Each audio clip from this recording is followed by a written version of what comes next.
Welcome back to This Day Live, the Sunday talk show here on the Arise News channel.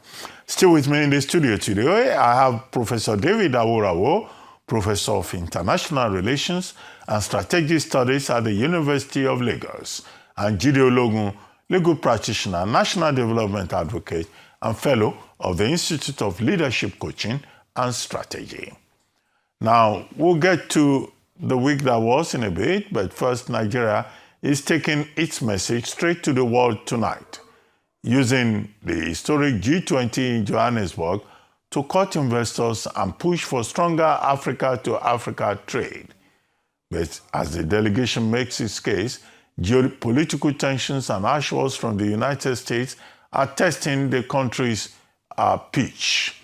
However, the big story is about the fact that Nigeria is pushing for enhanced intra-African trade. And beyond that, apart from Nigeria's representation in South Africa, we're going to have Nigeria also at the Davos summit in January, which will also be a major international gathering on the scene, where Nigeria will also play a major role. Coming on the program right now is Omowunmi Imoukhuede, who is going to tell us about Nigeria's stand at the World Economic Forum in Davos. Omowunmi Imoukhuede is an interior architect, entrepreneur, founder, and CEO of Eviola & Co. Integrated Services Limited, the lead organization on Project Nigeria House Davos during the upcoming 56th World Economic Forum's annual meeting in Davos. Good to have you on the program, Omowunmi Imoukhuede. Thank you for joining us. Good afternoon, sir. It's my pleasure to be here. Thank you for having me. Yeah, thank you for joining us. Two issues. First, Nigeria's representation at the G20 summit in Johannesburg, South Africa. The Americans boycotted. President Ramaphosa says he will not hand over to a junior official. But Nigeria, after President Tinubu saying, well, there are urgent security issues to attend to at home, did not attend, but he sent the vice president and a very strong Nigerian delegation. Another meeting, the Nigerian delegation was talking about the need to expand intra-African trade, which is something at the very center of the African Free Trade Continental Agreement, AFCTA. Now, what do you think of that whole event, America's objection, and Nigeria's main message at that summit, G20, meeting of the 20 biggest economies in the world? I think it's a great time for us as Africans, to be honest. And His Excellency, President Bola Ahmed Tinubu, GCFR, and His Excellency, who represented the President, Vice President Kashim Shettima, GCON, making Nigeria's position very clear and advocating for equity in, of course, global mineral trade for communities in Africa. And then further, moving on to establish sort of a global ethical standard in which artificial intelligence, AI, and technology generally can help with transformation and education, and being able to deliver using technology.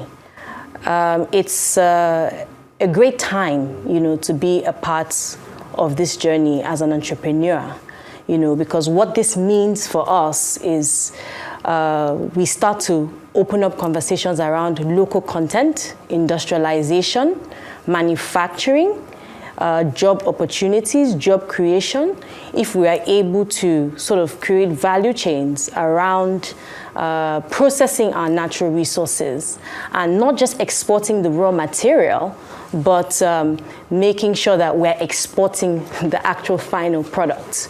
And then of course, making sure that technology and artificial intelligence is accessible and democratized to poorer countries and not just the richer countries having access to that type of technology.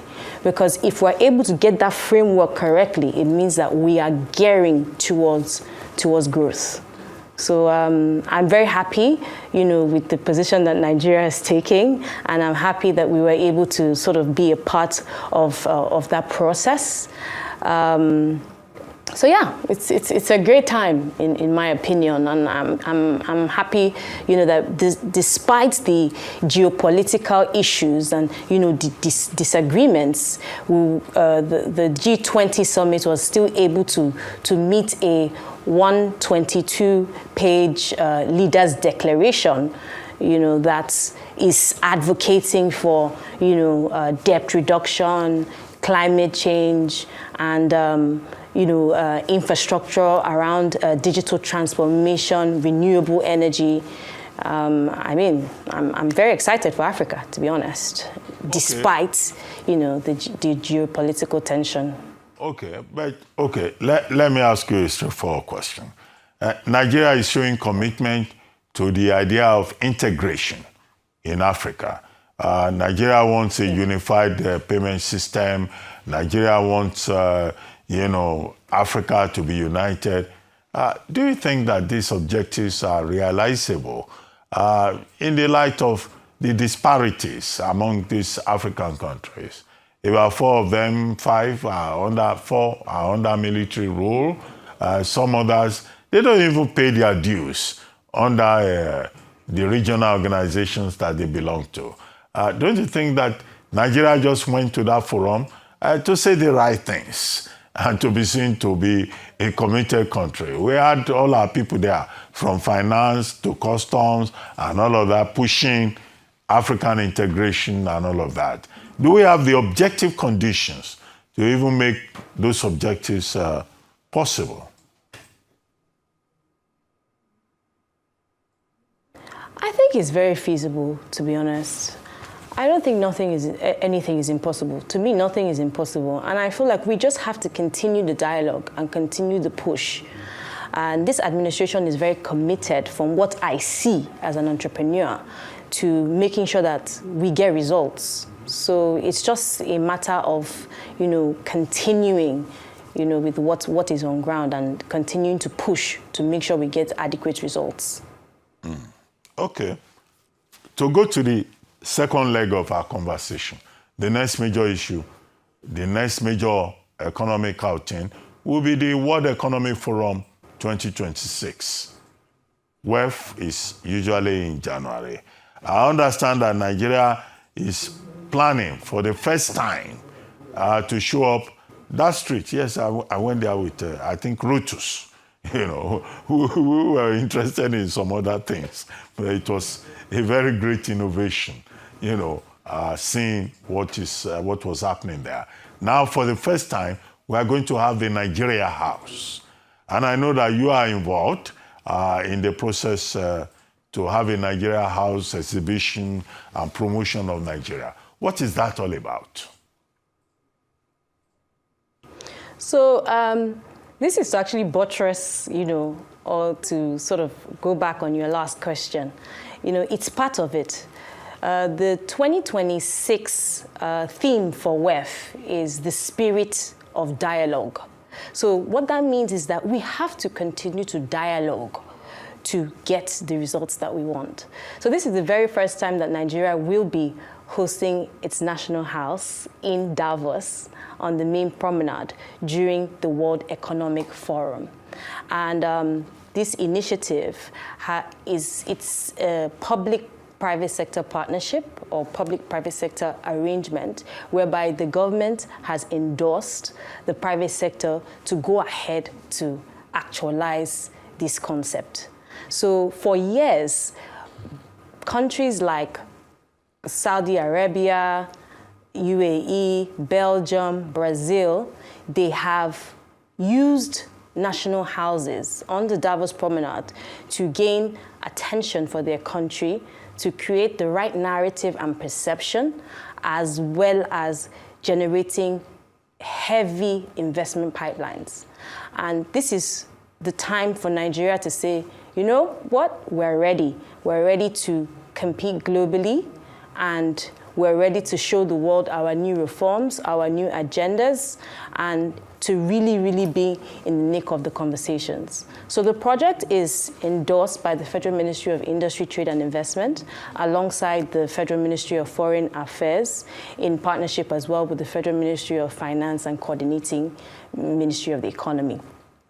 And of course, the private sector. So my company, Eviola & Co. Integrated Services Limited, alongside my consortium partners, Lex Consulting Advisory and UFAM Services, and the private sector, mainly, we're going to be putting this event together and delivering it on the world stage. We're going to be delivering Nigeria on the world stage. Okay, so, Eviola Co-Integrated Services. You are behind it. You have mentioned your partners. Who is going to fund it? Because that street, the last time I was there, a very busy street, you know, a major development in Davos. So who's going to fund it and all that? And what will be the deliverables for Nigeria? Since it's all about Nigeria, what will be delivered? Outcomes? Yes.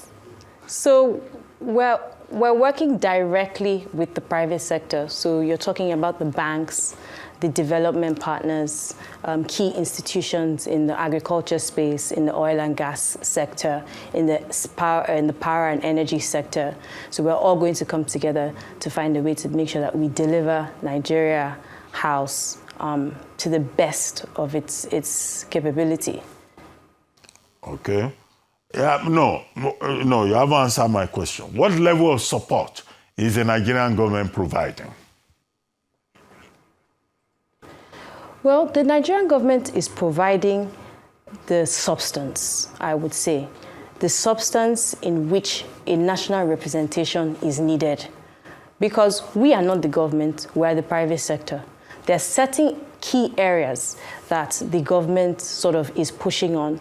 So areas like solid minerals, mining value chains, trade infrastructure, creative tech economy and cultural exports, digital trade and technology, climate investments. So there are certain pillars that the government has already started building on that we want to take to showcase in Davos to be able to attract certain type of FDI, technical partnerships, investments, you know, on that main promenade. Because the World Economic Forum is for everybody. It's for everybody to come and showcase what, you know, they're doing, the projects that they're working on. And the aim is to make sure that there are bilateral meetings, panel sessions, to dialogue, fireside chats, to have conversations about the key areas of the economy that we need to push and move forward. Okay, you can be sure that Arise News will be there in January. We are always there to bring the news to the world. But before I let you go, what are the core focus areas of your own intervention in this regard? What are the core focus areas? I mentioned them. Okay, if you could I mentioned them them earlier. Yes. Yes, so the core focus areas are around solid minerals, mining value chains and trade infrastructure, the creative economy and cultural exports, digital trade and technology, and climate investment. Okay, very good. We wish you all the best, and we look forward to seeing you in Davos. You can be sure Arise News will be there.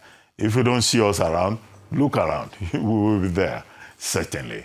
Thank you very much for joining us. Omowunmi Imoukhuede, who has been discussing the G20 summit in South Africa and looking forward the summit in Davos, and Nigeria for the first time, having a Nigeria house on the promenade. The promenade is a very interesting part of Davos now, where some people go there to dance and eat and buy some other things. Or look at AI, as Rochus Odiri tried to show me the last time we were there. But thank you very much for joining us.